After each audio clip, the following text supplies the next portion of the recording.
Angélica Noemí Juárez Pérez es una destacada académica, historiadora y funcionaria pública comprometida con la educación y difusión de la historia en México. Originaria de Ecatepec de Morelos, en el Estado de México, es profesora normalista y cuenta con una maestría en desarrollo educativo y un doctorado en educación y diversidad por la Universidad Pedagógica Nacional, a quien les pido recibamos con un fuerte aplauso. En su compañía está Daniela Campero, de la Brigada para Leer en Libertad, a quien cedemos la palabra. Muchas gracias, compañeras, compañeros, por estar aquí. A todos los que nos están escuchando en esta feria, hoy es el último día que estamos aquí con ustedes y terminando esta charla vamos a regalarles a todos los asistentes este libro que se llama Mujeres y un hombre transgénero, zapatistas, la otra cara de la revolución. Como ustedes sabrán, esta feria se organiza entre el gobierno de Morelos y la Brigada para Leer en Libertad, de la cual yo soy integrante, y una de las cosas que hacemos en la Brigada para Leer en Libertad es regalar libros. Y esto, el poder regalar libros, es primero por el apoyo evidentemente del gobierno en este momento, pero también por la generosidad de compañeros como Noemí, que nos regalan los derechos de autor de este libro para que podamos regalárselos a cada uno de ustedes. Noemí ya le hicieron una presentación muy breve, pero yo quisiera hacer otra presentación porque es una compañera que ha estado con nosotros en la Brigada para Leer en Libertad desde hace muchos años. Seguramente muchos de aquí que ven la mañanera la reconocen porque ahora es la compañera que encabeza esta sección hermosísima en donde se trae a la historia y al presente el papel que las mujeres hemos jugado en esta historia de México. Entonces, yo quisiera primero agradecerle a Noemí que desde siempre, desde que era maestra ahí en una normal, desde la primera vez que la invitamos a participar en la brigada, siempre acepta estar acompañándonos en este tipo de eventos y ahora que viene de Oaxaca, de Puebla, porque anda por todos lados, porque aparte es subsecretaria de Educación, también se dio el tiempo para acompañarnos, para estar el día de hoy con ustedes aquí en esta feria. Y sobre todo para hablar de un tema que yo sé que a Noemí en particular le gusta mucho, a mí me encanta y me gusta muchísimo que seamos la mayoría del público mujeres, porque eso nos va a interpelar directamente a nosotros. Así como cuando la presidenta dice que cuando llega ella no llega ella sola, llegamos cada una de nosotros con ella, yo creo que es una cosa que en particular a nosotros nos llega de manera diferente que a los compañeros, porque nunca hubiéramos imaginado que en este país íbamos a tener la posibilidad primero de tener un gobierno de izquierda y luego un gobierno de izquierda encabezado por una mujer. Es una utopía hecha realidad. Muchas de nosotras no pensábamos que íbamos a tener este momento en la historia y hoy tenemos la oportunidad de vivir un momento para las mujeres y por las mujeres en muchos sentidos. Entonces vamos a presentar este libro que es Mujeres y un hombre transgénero zapatista, que tiene que ver básicamente con la recuperación del papel que tuvieron muchas compañeras durante este periodo de la historia. Porque muchas de nosotras, hasta en los mismos libros de historia, creemos que como mujeres solamente hacíamos la comida o solamente éramos enfermeras, que son papeles importantísimos en la revolución. Pero ahora Noemí nos explicará y es una excelente educadora popular, porque más que otra cosa, más que historiadora, me parece que Noemí en su base es maestra de las normales y tiene esta capacidad infinita de explicarnos procesos históricos de manera lúdica, de esta manera en la que nos vamos a interesar, pero sobre todo vamos a hablar del papel de las mujeres que de repente ha sido absolutamente ocultado en la historia, ¿no? De que también hubo generalas, que también hubo mujeres que encabezaban al ejército, de que hubo compañeras que también estuvieron realizando los primeros saques de documentos históricos. En realidad, insisto, esta plática que vamos a tener con Noemí tiene que ver con eso, con darnos cuenta de que las mujeres siempre hemos estado en la historia de México, cómo hemos acompañado las 4 transformaciones que llevamos, pero sobre todo de reconocernos como partes y como protagonistas de la historia de este país. Entonces, insisto, yo desde la Brigada para Leer en Libertad, a todos los que nos están escuchando, los invito a sentarse para que se puedan llevar este ejemplar, porque se van a enterar de historias muy bonitas que ahorita vamos a ir platicando con Noemí, pero sobre todo es un reconocimiento al papel que nosotras como mujeres siempre hemos tenido como protagonistas. Y sin más, pues le agradezco otra vez a Noemí que esté con nosotros aquí en la brigada y les pido que le brinden un fuerte aplauso porque en verdad viene de Oaxaca, de Puebla y se hizo un espacio para estar aquí con nosotros el día de hoy. Entonces, por favor, recibámosla. Muy buenas tardes, qué gusto saludarles. Agradezco siempre a la Brigada para Leer en Libertad la invitación. Como bien dice Dani, ya son bastantes años que hemos estado compartiendo y este libro que vamos a presentar el día de hoy es su segunda impresión. Este libro tuvo su origen en 2019, por eso les digo que ya son algunos años los que hemos estado compartiendo y si ustedes recuerdan, sobre todo aquí en el estado de Morelos, por eso muy importante, 2019 fue declarado año del caudillo del sur, Emiliano Zapata. En 2019 se cumplían 100 años de su asesinato y por lo tanto hubo muchas conmemoraciones. Lo importante de las conmemoraciones es que permiten hablar del personaje, hay eventos académicos, gubernamentales, de la sociedad civil y era un momento perfecto para hablar de aquellas personas, sí, Emiliano Zapata en su figura y en el reconocimiento que él tiene, pero también era un momento importante para hablar de aquellas personas que hacen las revoluciones, porque cuando hablamos de historia o cuando estudiamos historia tendemos a personificarla. Estoy segura que inmediato se nos vienen a la mente, si decimos Revolución Mexicana, pues Emiliano Zapata, ¿quién más? Francisco Villa, muy bien, ¿qué otro? Madero, si seguimos Carranza, ¿no? Huerta. Si nos damos cuenta, las personas que se nos vienen en lo inmediato, pues son Zapata, Villa, Carranza, Huerta, Madero, ¿no? No es casualidad que todos ellos que hayamos enunciado en este momento sean varones o sean los caudillos de las facciones revolucionarias. Lo que quisimos hacer en su momento fue recuperar esas otras historias, esos otros personajes. Por eso el libro se llama así, La otra cara de la revolución. Si bien estos caudillos lideraban las facciones, queríamos conocer el día a día de las personas que estaban viviendo este proceso revolucionario y enfatizamos en el caso de las mujeres. El libro está compuesto por 3 apartados. El primero se llama Periodistas de Acción, porque algo muy importante también que queremos destacar es que aunque nosotros pensemos que la revolución inicia el 20 de noviembre de 1910 con el llamado de Madero a las armas, ya había mujeres que se habían levantado y que incluso habían vivido las consecuencias de estar contra el régimen porfirista. Y aquí solamente vamos a presentar a 2. Una de ellas es Juana Belén Gutiérrez y la otra es Dolores Jiménez y Muro. Con Dolores Jiménez y Muro me encantaría detenerme un momento. Lástima que no tenemos una pantalla aquí, pero me gustaría que, si ustedes la recuerdan, hay una fotografía icónica de la Revolución Mexicana, tal vez una de las fotografías más vistas, que es aquel encuentro en Ciudad de México, en Palacio Nacional, donde ya se reúnen Francisco Villa y Emiliano Zapata en diciembre de 1914. Villa está sentado, ¿no?, en la silla presidencial, a un costado está Emiliano Zapata, tienen a sus hombres, ¿no?, los más de confianza, hay algunos niños que se asoman en esta fotografía, pero pocas veces reparamos que en medio del rostro entre Villa y Zapata hay una mujer, ¿no? Inmediatamente cuando vemos esa foto reconocemos a los 2 caudillos, reconocemos tal vez a Urbina, a Fierro, pero se nos escapa ese rostro.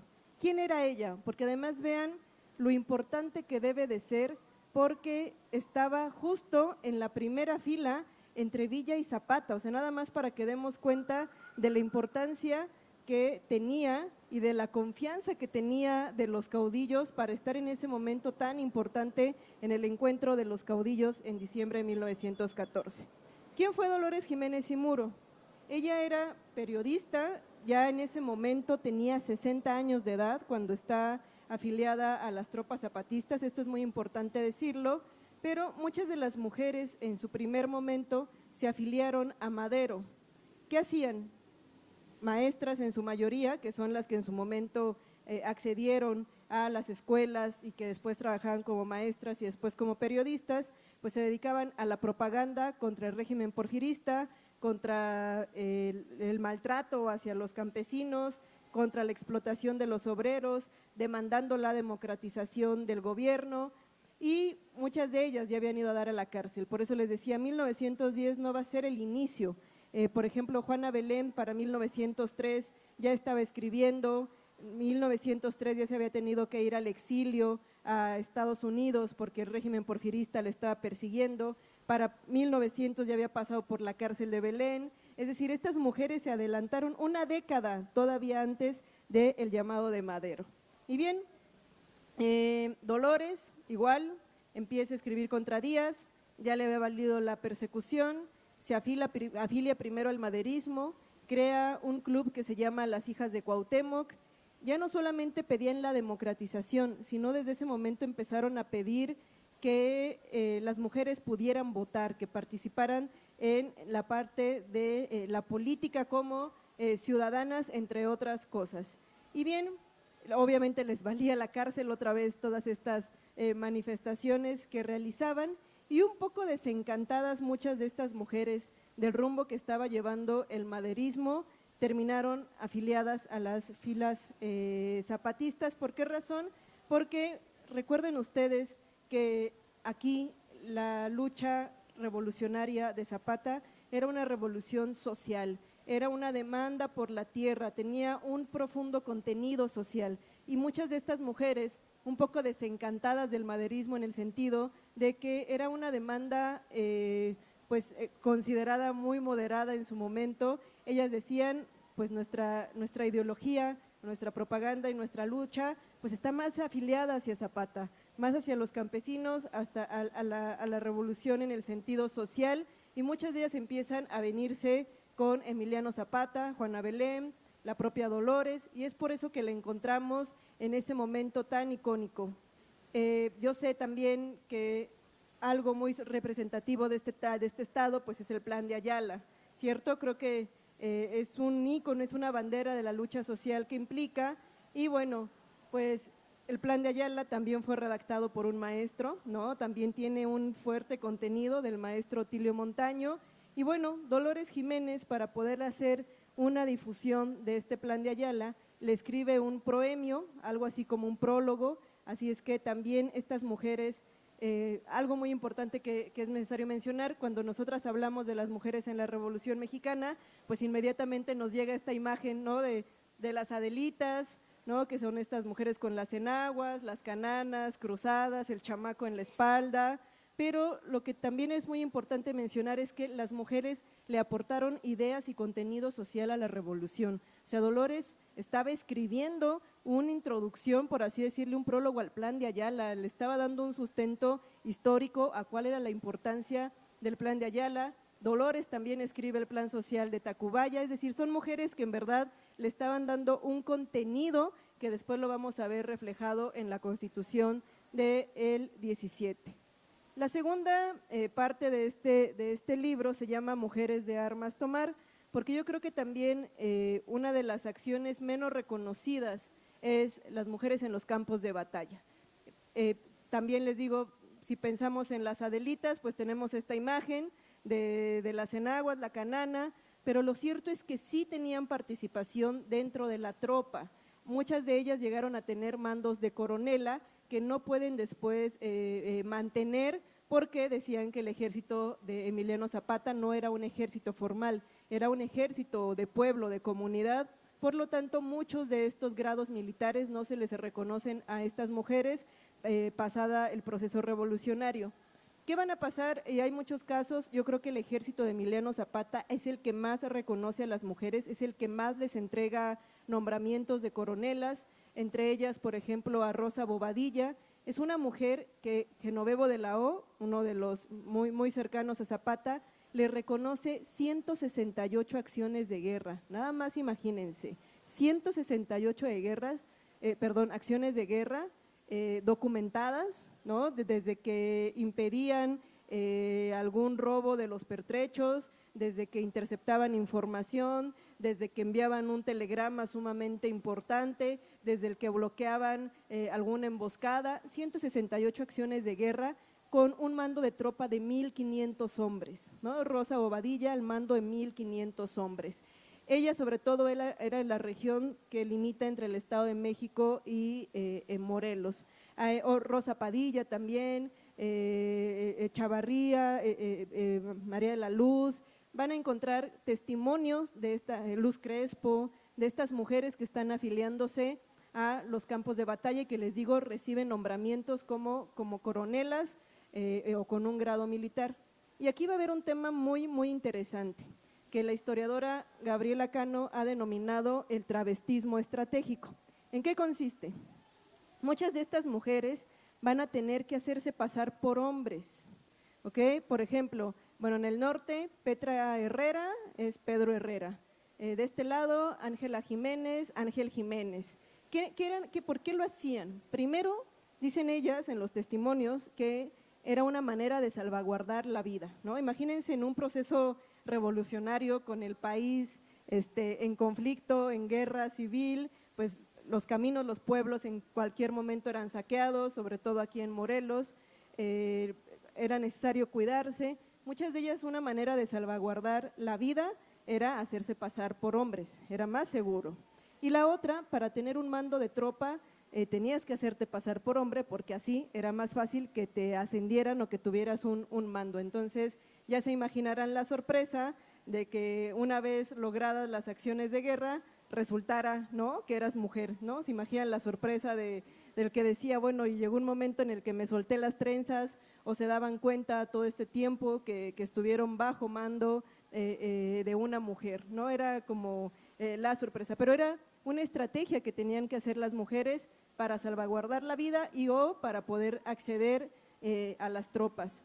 Soldadera, les digo, es la manera en como comúnmente denominamos también a las adelitas, pero bueno, no les podemos decir soldada porque la soldada era el pago que se les daba a quienes estaban dentro de las tropas, así es que, pero, o sea, sí podemos decir que había mujeres soldados dentro de las tropas revolucionarias y con mando de tropa como estas coronelas.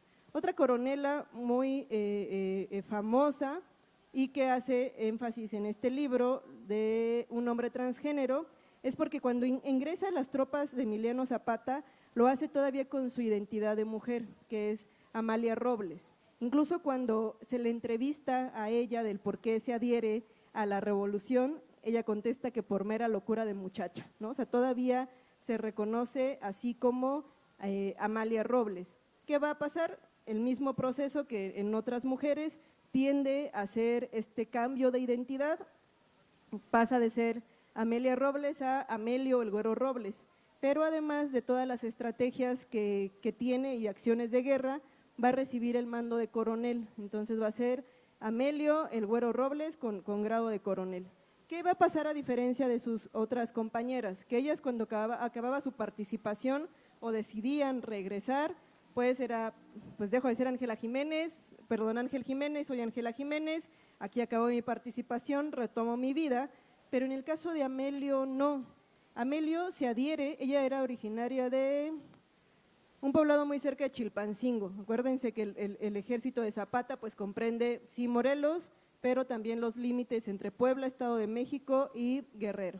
Ella era originaria de, les digo, un poblado muy cercano a Chilpancingo, se adhiere a las tropas, todavía ustedes si buscan alguna fotografía, pónganle Amelia Robles, se ven las trenzas, las enaguas, ¿no? Una blusa pues aquí con como estos olanes, ¿no? Muy marcados, pero pasa a ser Amelio y él muere a los 94 años. Los siguientes 70 años va a mantenerse como Amelio Robles, él no va a regresar a esta identidad, él se mantiene como Amelio Robles, se queda, muere y lo entierran en Chilpancingo, pero aquí nos habla, y eso también lo explica muy bien Gabriela Cano, nos habla de una masculinidad deseada. O sea, en el caso de Amelio, la revolución le permite hacer este tránsito que tal vez en otro momento no hubiera podido ser.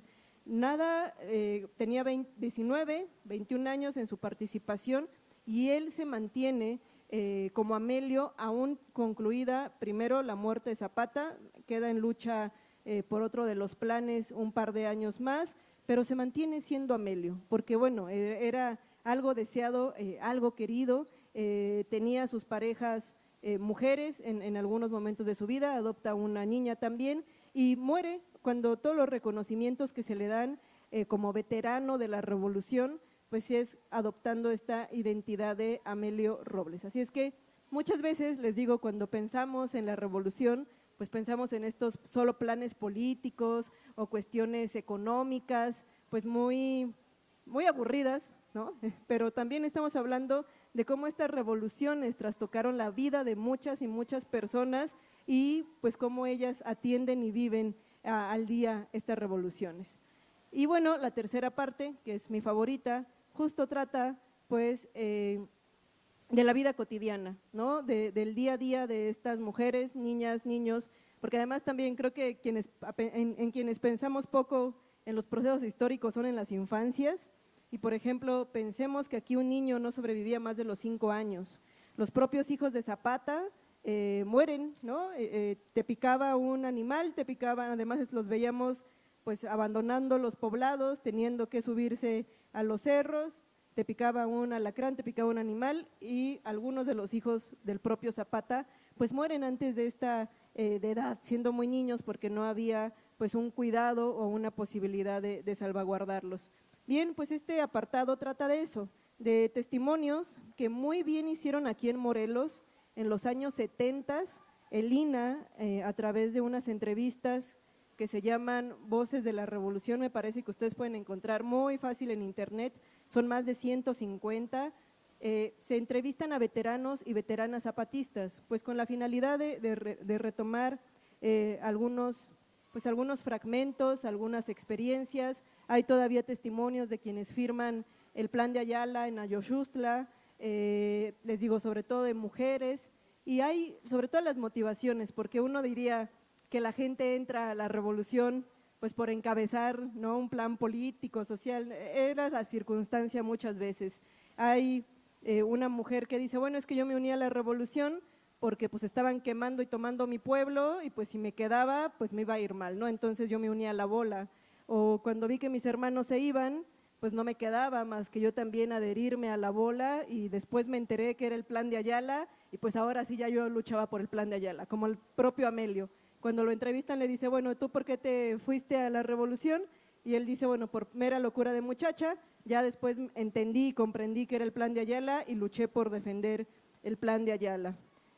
Algo también muy importante y que a veces se nos va de la vista en el proceso de la revolución es que nos tocó vivir otra pandemia en ese 1918, o sea, la que nos tocó a nosotros de hace, ¿qué?, como 4 años, 2020, imagínense, 1918, otra pandemia aquí, además un México en guerra, con un conflicto interno, ya se imaginarán también las condiciones de salud y, por ejemplo, aquí hay un breve testimonio, dice, cuando se vino el hambre en 1919, no, 18, que es, les digo, el año de la pandemia, perdone lo que le voy a decir y disculpe lo que le voy a decir, nosotros comimos el perro, porque ya no había de dónde sacar maíz, comimos el perro, comimos la sémila, comimos el caballo, comimos el burro, esa era nuestra comida y esas hierbitas que hay en el campo que parecen platanitos, se rascaba y a lavarlos bien para comer.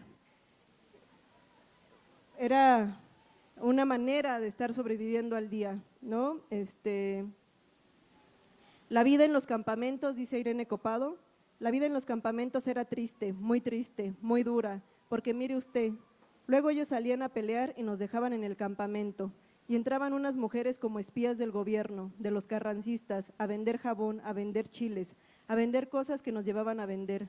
Pues naturalmente nosotros íbamos y comprábamos, luego se iban al otro día y nos caían a las 4 de la mañana o a las 6 de la mañana el gobierno, y a veces ellos ya habían salido y nosotras nos quedábamos nada más con 3 o 4 soldados que nos dejaban, ensillaban los caballos y nos sacaban, y subía yo, pero para esto yo era una muchacha que yo traía escondida los trastes, petates, cazuelas, todo eso, nomás nos dejaban las cubetas de leche, las dejaban ahí, Y allá arriba, mirando los carrancistas que se subían en los jacales, ahí hasta andaban orinando unos y otros y nosotros mirando desde allá arriba, más arriba del cerro de donde estábamos nosotros, porque siempre entre el monte estaba el campamento. Muchas veces, pues la alimentación en las tropas, que es fundamental, dicen, pues las teníamos que hacer escondidas, no podíamos prender lumbre por calentar la comida, porque encendías la lumbre, pues se veía y sabían los carrancistas a dónde te iban a caer, así es que pues incluso las actividades para la propia alimentación se dificultaban. Y así ustedes van a poder encontrar seguramente de aquí de Morelos muchos nombres que llamen su atención o que les sean muy comunes, como el de Huitzilac, el de Los Cerro, el de, ahorita les digo cuál, Tepoztlán obviamente, las brigadas sanitarias, los límites con Puebla, así es que seguro van a poder encontrar pues muchas testimonios, personas, seguramente ustedes también, sus familias tienen testimonios, seguramente sus familias también tienen recuerdos, seguramente les tocó o les tocó vivir o conocer o escuchar, sobre todo, bueno, en esta lucha de Zapata, que además algo muy interesante, es quien se mantiene una década en lucha, ¿no? Primero lucha contra Díaz y luego una resistencia con Madero, luego lucha contra Huerta, luego lucha contra Carranza, y cómo es posible, ¿no? Una década en levantamiento, pues porque era un ejército liderado por el pueblo, ¿no? Era un ejército que tenía y que se nutría a través de las comunidades, así es que les van a sonar muchos de estos nombres. Y bueno, el último testimonio, para ya ir perfilando este cierre, es de Gregoria Zúñiga, una compañera de Zapata, con quien pasa la última noche, ¿no? También nosotros podríamos preguntarnos qué pasó con Zapata antes de ir camino a Chinameca, y bueno, Goyita nos relata cómo ella llega, tenían hijos, acaricia a la niña, le hace cariños, le dice a Goyita que se va a retirar. Bueno, hay más testimonios de Jojutla, de Tlaltizapán, de Cuernavaca aquí, o sea, porque también les digo, suena muy, muy común. Le dice a Goyita que se va a retirar, que entonces se vean en un cerro, que se lleve todo lo que pueda, se llama Quebrantadero, el Cerro del Quebrantadero, hacia San Miguel. Le dice a Goyita que se van a ir para allá, que tome a las niñas, a los hijos, le hace unas señas, le dice que tome lo que tiene. Ella recuerda que lo más valioso que tiene es una cajita de olinalá, ¿no? De estas como de este decorado muy, muy bello, de guerrero también, de olinalá. Ella dice, envolví mi cajita de olinalá, lo que tenía, mi mamá me ayudó a salir, porque también esto es muy importante, a estas mujeres y a las familias pues les toca vivir mucho pues las consecuencias de ser los familiares de, ¿no? Una manera de romper las redes de apoyo que se daban en el proceso revolucionario, pues era capturando a las mujeres, capturando a los hijos. Es una práctica que también pues es muy, muy frecuente en cualquier proceso de guerra. Pasaba 100 años antes en la independencia, hago ahí el paréntesis nada más. Mujeres, familia, niños, moneda de cambio.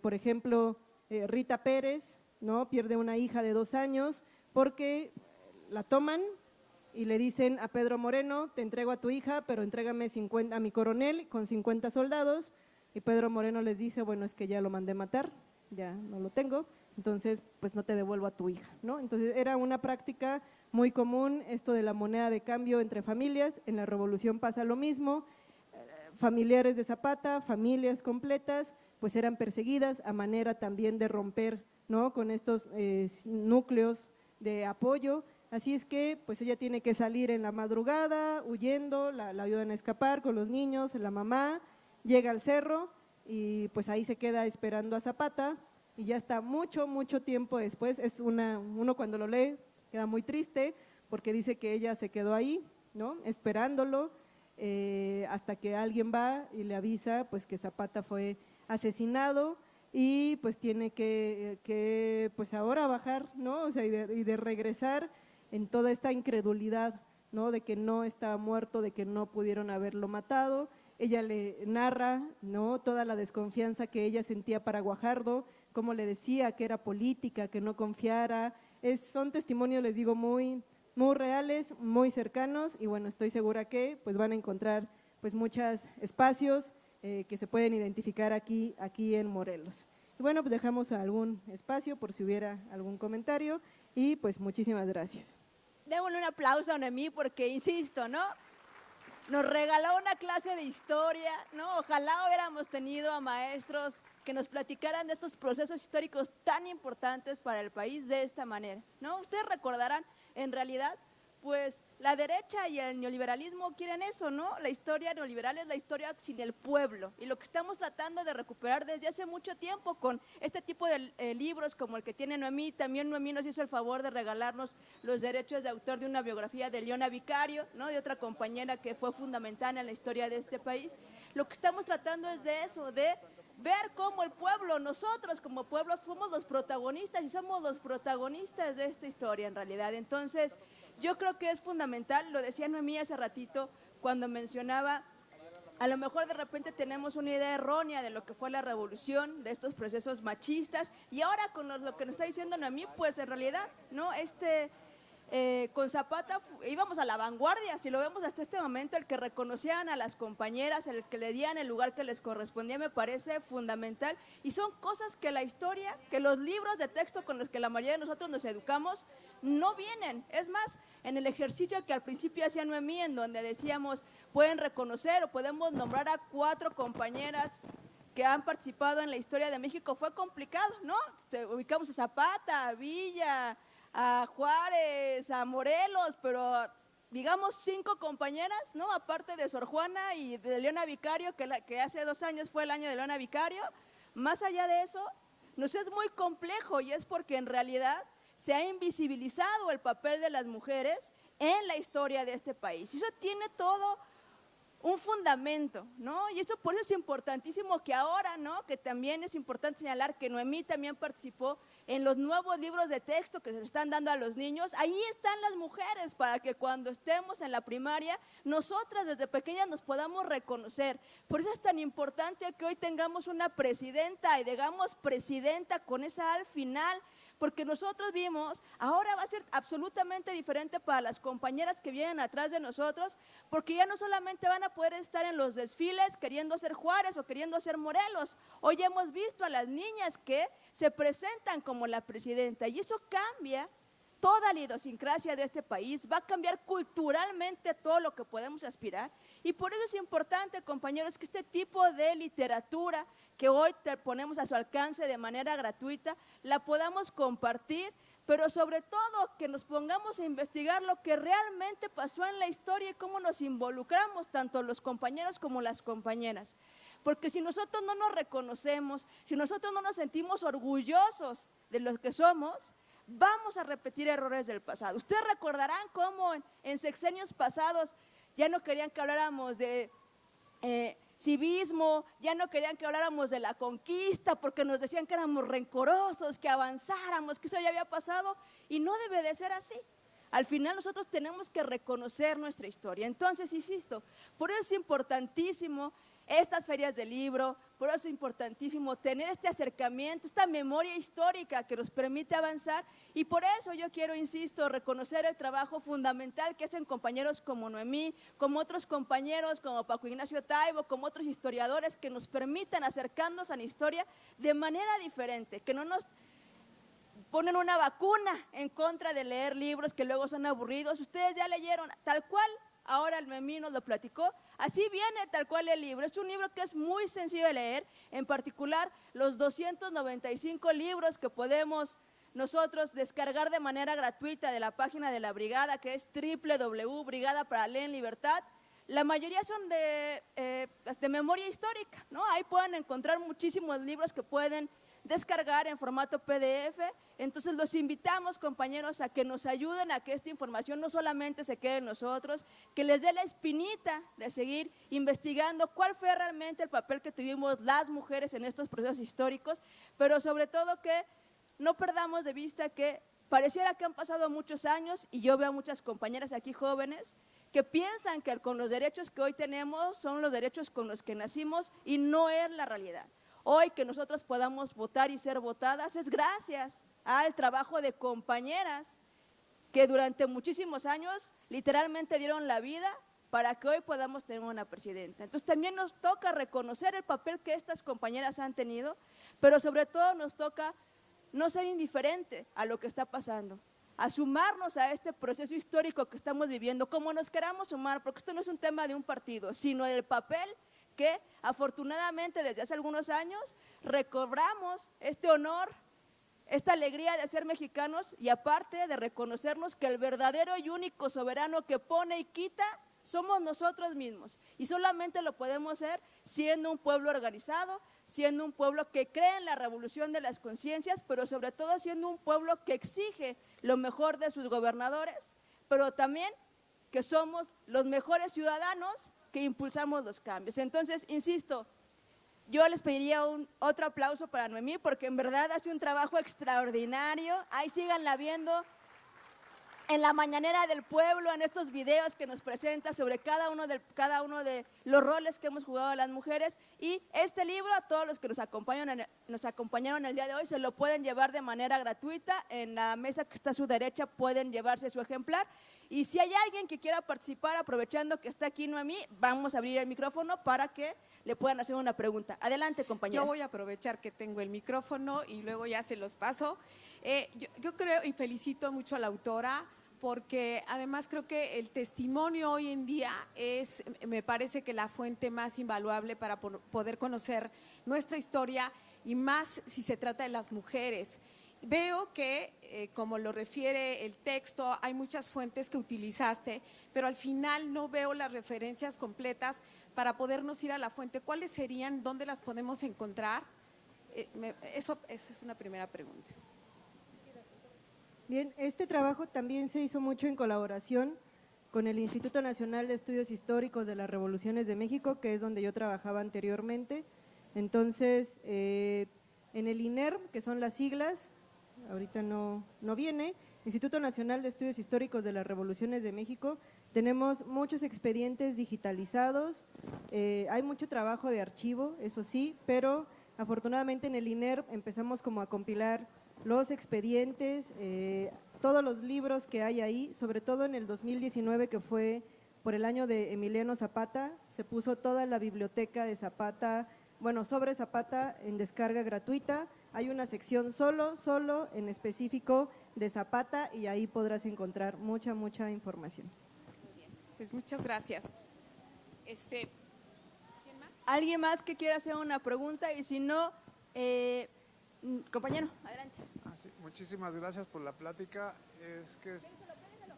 ¿Ustedes qué opinión tienen, por ejemplo, que si bien en los historiadores y todos, ¿cómo es que terminan todos juntos, todos los próceres de la patria, que están Zapata, Madero, Carranza, hasta Álvaro Obregón, y todos esos terminan, pero un poquito mal, ¿no?, con un balazo o algo así? Pero ¿por qué los juntan a todos y todos son cuates y grandes próceres? ¿Qué opinión les merece eso? Aquí hay un tema muy interesante, me encanta Morelos por eso. Morelos, la entidad, no dejó que se llevaran a Zapata. Zapata sigue aquí y hubo una lucha porque lo intentaron trasladar en el Monumento a la Revolución, donde están todos los otros próceres. Ahí fue, como bien dice usted, ¿no? Imagínense, se anduvieron persiguiendo en vida unos contra otros, ¿no?, entre alianzas y luego contra ti. Y ahora terminaron todos en el Monumento a la Revolución, intentaron llevarse los restos de Zapata y el pueblo de Morelos no lo permitió. O sea, Zapata no está ya con todos en el Monumento a la Revolución. Yo creo que eso fue un evento extraordinario que hizo esta entidad. No permitieron que sacaran a Zapata y no está en bola con todos, que nos pareciera a nosotros, bueno, si nos enseñan que persiguió a luego se aliaron y luego ahora contra acá. Por eso les decía, en algún momento Zapata luchó contra todos, ¿no? Y que fuera a dar con todo, no, eso fue, creo que algo muy valioso es esta resistencia a que se llevaran a Zapata. Yo creo que está extraordinario que se haya mantenido en su tierra. en mi ombligo, dice él en uno de los testimonios cuando refiere a su casa. ¿Tenemos alguna otra pregunta, compañeros? Adelante. ¿Me ayudas, Alice? Compañero.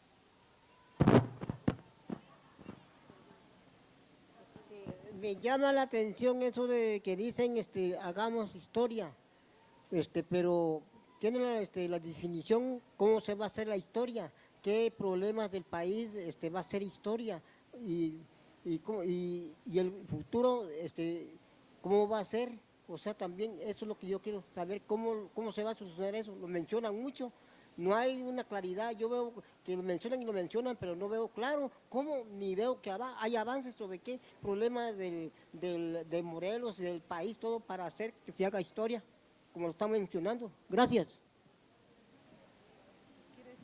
Pues hagamos historia, se refiere específicamente al papel que cada uno de nosotros tenemos, compañero, así como en su momento las y los y les compañeros participaron en la revolución, ahora nosotros estamos siendo partícipes de un momento histórico en donde se rompieron 80 años de neoliberalismo y estamos pasando un proceso histórico que afortunadamente no nos está llevando a una guerra directamente, a una revolución, sino nosotros estamos siendo protagonistas de los cambios que vamos a ver. Si bien es cierto, seguramente ni usted ni yo vamos a poder ver las consecuencias de que hoy tengamos una presidenta o las consecuencias de que el presupuesto o que los programas sociales sean para ahora no se vayan a cambio de un voto, sino simplemente ya son derechos constitucionales, como que ahora las compañeras puedan tener derecho a una pensión reconociendo el trabajo que durante muchísimos años ha sostenido este país, porque recordemos que el trabajo de las mujeres está calculado que es el 15 al 18% del PIB de este país, el trabajo doméstico que cada una de nosotros hacemos sin cobrar. Todas estas consecuencias, el que hoy haya un programa de jóvenes construyendo el futuro que les dé una opción a los compañeros para no simplemente dejar de estudiar, el que haya becas para los niños para que sigan estudiando, todas estas cosas son parte del proceso histórico que estamos viviendo. Y yo sé que es muy complejo sentirlo en carne propia porque al final lo estamos viviendo en el día a día, pero en algunos años, cuando digan en el 2018 llegó por primera vez un presidente y en el 2024 llegó una presidenta, nosotros fuimos parte de esa historia, así como en estos momentos estamos hablando de Juana Belén, de Amelio, que en su momento eran ciudadanos como nosotros de a pie, que simplemente hicieron lo que estaba en sus posibilidades de hacer. A eso nos referimos con hacer historia, a tener la conciencia de que lo que estamos haciendo hoy va a impactar, la vida no simplemente pasa, lo que nosotros nos inmiscuamos o no en un proceso histórico impacta para futuras generaciones, a eso nos referimos. Yo creo que sí, muchas veces nos cuesta trabajo dimensionarlo, pero por ejemplo, en el caso de la revolución que nos hemos dedicado el día de hoy, yo creo que la mejor herencia que le dejó la revolución mexicana a nuestro país fue el artículo 3º, el derecho a la educación. O sea, yo creo que una de las grandes herencias producto de todo esto que hemos descrito, ¿no? De todo esto de esta guerra que hubo, este levantamiento que hubo en 1910, una década de nuestro país, nos heredó el artículo 3º. ¿Qué es el artículo 3º? El derecho de las personas a ir a la escuela, ¿no? Entonces yo creo que podría parecernos que, pues como habíamos dicho ahorita, ¿no? Yo me levanto, nazco, tengo la posibilidad ahorita de asistir a la escuela, tengo una posibilidad de formarme en una escuela pública, gratuita, educación básica, educación medio superior, y podría parecer que es algo que no tiene otra repercusión. Podríamos decir es que esto, pues yo tengo que ir a la escuela porque tengo que ir a la escuela, pero fue producto de, ¿no? O sea, sí fue como algo que a través de la historia han sido espacios que se deben de ir consolidando, porque la educación es un derecho, no un privilegio. Entonces, podremos haber dicho ahorita, bueno, no tuvo consecuencia, ¿no?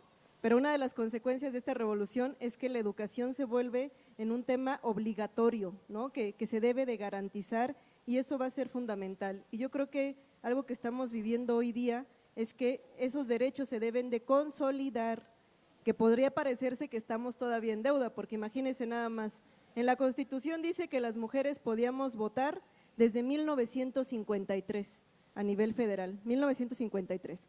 poder votar y ser votadas.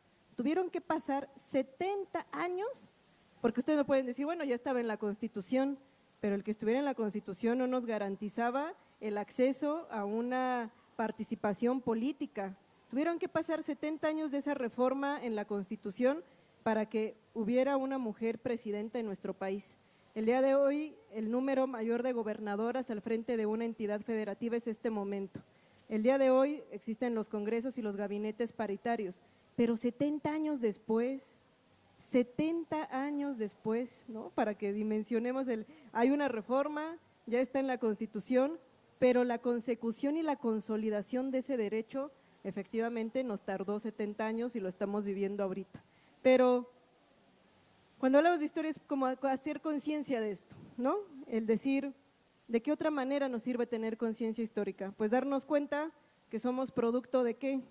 De la lucha de quienes nos anteceden, de quienes me tienen en este momento a mí pudiendo estudiar o ir a la escuela, ¿no? Haber estudiado una educación básica pública, quienes me permitieron también en algún momento ser docente y llegar y dar clases, por ejemplo, ¿no? Entonces, como que yo me debo a todas esas mujeres antecesoras que en algún momento estuvieron abriendo espacios, y eso que hace, pues que también me trate yo de responsabilizar, bueno, no me trate, me responsabilice porque tengo muchas alumnas, ¿no? Todavía ahorita podemos decir, bueno, sí tienes acceso a educación, pero no estudies tal asignatura o tal licenciatura o tal materia porque pues eso todavía es para hombres, ¿no? O sea, nos queda todavía romper muchas brechas y bueno, para eso es todavía el trabajo diario que estamos haciendo. Ahora sí, no tenemos ninguna otra pregunta y yo solamente cerraría también reconociendo, compañeros, hoy esta feria se llama Feria del Libro Morelos, Mujer Indígena y Mujeres en la Lucha Social. Ustedes se hubieran imaginado que hasta este año, hasta el 2025, se reconoció con la reforma constitucional que los pueblos indígenas como sujetos de derecho público. Imagínense todo lo que nos falta caminar, cuando cuántos años este país le debe a los indígenas todo lo que han participado y hasta este año, el año pasado se reconoció. Entonces, insisto, como le dicen a mí, pareciera que nacimos con todos estos derechos y privilegios y no es cierto. Nos falta muchísimo camino por andar y estas acciones, el que hoy sea el año de la mujer indígena, también es un reconocimiento y dejar de invisibilizar a los que durante muchísimos años han sido los más invisibilizados y por eso la presidenta dice, por el bien de todos, primero las pobres, porque en particular las mujeres hemos sido las más jodidas por este sistema, porque ser mujer en un país violento y ser indígena y ser parte de la comunidad y tener una discapacidad nos hace más y más y más frágiles. Entonces, por eso es importante, compañeros, cuando hablamos de la recuperación de la memoria histórica, reconocer en qué momento estamos, pero sobre todo, como dicen a mí, es momento porque hoy tenemos la capacidad de profundizar estos cambios y que no sean dádivas, sino que sean derechos constitucionales para cada uno de nosotros. Porque lo que no es un derecho para todos es un privilegio para algunos y eso es con lo que estamos tratando de romper, que todo sea un derecho para todos. Muchísimas gracias y seguimos con la feria.